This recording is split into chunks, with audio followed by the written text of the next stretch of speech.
Some of Florida's top crime fighters work in a building where employees are in fear for their safety.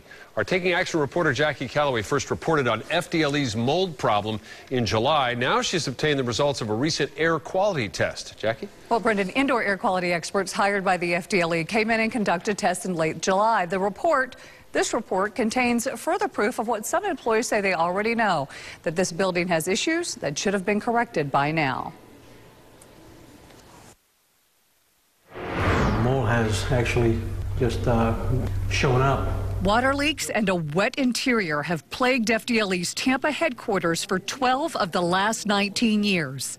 Now half a dozen employees are wearing protective masks to work.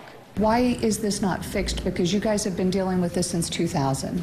During our interview, FDLE special agent in charge, Rick Ramirez, conceded part of the problem is money. We did receive some LBR funding for the roof, and now we are trying to bring that integrity of the facility. The report we obtained reveals chronic water intrusion, wet ceilings, and soaked walls created a mold problem. This is not a minor situation that we have in this building. We asked independent state licensed mold assessor Randy Kaiser to give us his take on the test results. Yeah, I was kind of taken back by it, to be quite honest. The air samples show high levels of mold spores in both the upper and lower floors of the atrium, along with the stairwells. FDLE hired mold assessor Russell Stouffer points out the tests show safe levels in occupied office areas. The air testing in the areas that were typically occupied were low. But the surface samples tell another story. My professional guess would be that Stachybotrys growing on that sheetrock wall. Testers found high levels of Stachybotrys, one of the most toxic and destructive forms of mold, growing on the wall and inside a cabinet in the biology lab.